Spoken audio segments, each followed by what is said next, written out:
Welcome back to my channel রূপার সাথে রান্নাঘর। বন্ধুরা সকলে কেমন আছেন?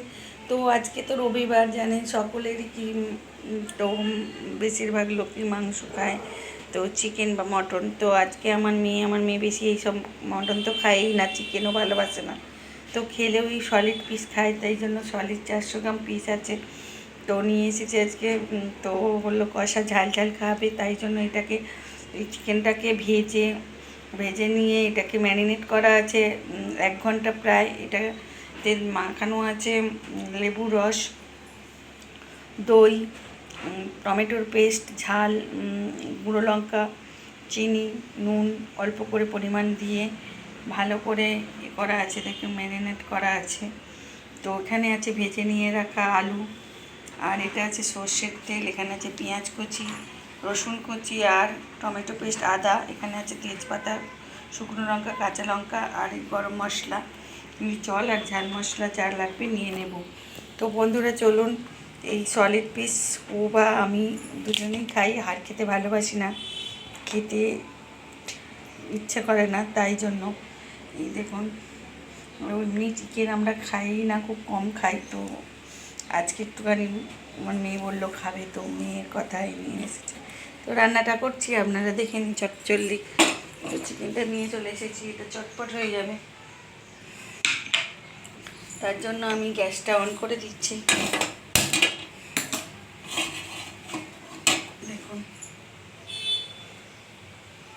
এরপর আমি কড়াটা গরম হয়ে গেলে সর্ষের তেল, দেখুন বন্ধুরা কড়াটা গরম হয়ে গেছে, তাই জন্য আমি সর্ষের তেল ঢেলে দিলাম কিছুটা। এরপর আমি দিয়ে দেবো তেজপাতা, শুকনো লঙ্কা, গরম মশলা। আর আমার মেয়ে কষা কষা না হলে খাবে না, অনেক রকম পছন্দসই খাবার করতে হয় আমাকে, ভেবে চিনতে। ও এমনি মাংস মাছ ভালোই বাসে না, ও খুব ভালো করে করলে তবেই ও খায়, নাহলে খেতে চায় না। অনেক রকম ইয়ে আছে।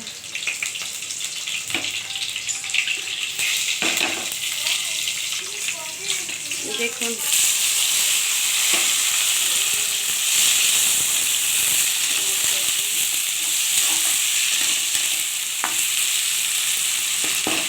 ভেজে নেব। দেখুন বন্ধুরা, এখন আমার পেঁয়াজটা ভালোভাবে কষানো হয়ে গেছে। এরপর আমি চিকেনটা দিয়ে দেব, ম্যারিনেট করা 1 ঘন্টা ম্যারিনেট করা ছিল, দই টই দিয়ে ভেজে নিয়ে। দেখুন এই কষাটা কিন্তু দারুণ হবে। দেখুন দইটা বাড়িয়ে দিচ্ছি, এতে নুন হলুদ অল্প পরিমাণ দেওয়া আছে, পরিমাণ মতো একটু দিয়ে দেবো, একটু কাজে কষানো হয়ে যাবে।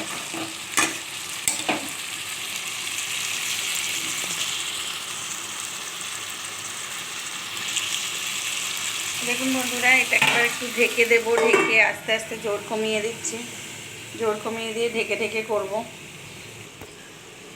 এরপরে আমি ঢাকনাটা খুলে দেখি,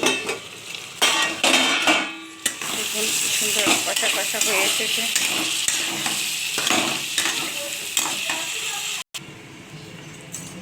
আবার একটু ঢাকা এবার খুলে দেখি, মাংসটা অনেকটা জল বেরিয়ে আছে।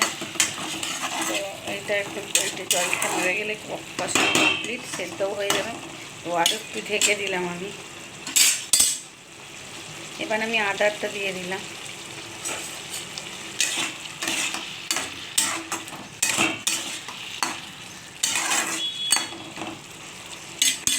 এবার আরেকবার ঢেকে দিলাম।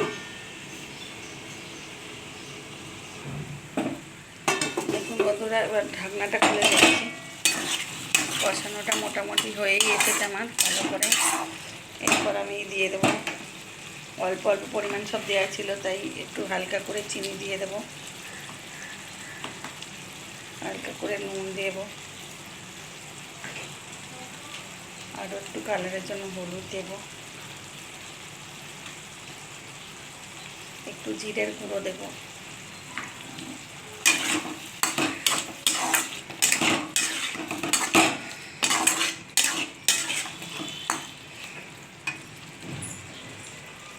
এরপর আমি আলুটা তুলে দেবো।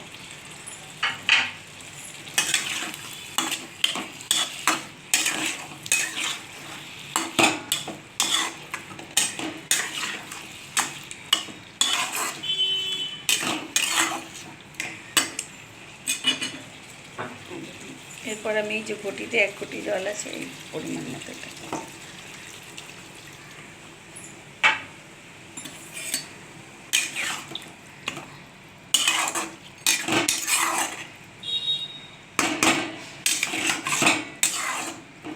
এবার আমি একটু জল দিয়ে দিচ্ছি, ঢেকে দিলাম। দেখুন বন্ধুরা এটা আমার কমপ্লিট হলো কিনা দেখি। একদম রেডি। দেখুন চিকেন কষা, আলু দিয়ে চিকেন কষা। তো আমি এই পদ্ধতি করলাম, এই পদ্ধতিতে একবার বানিয়ে দেখবেন, দেখুন কালারও সুন্দর হয়েছে।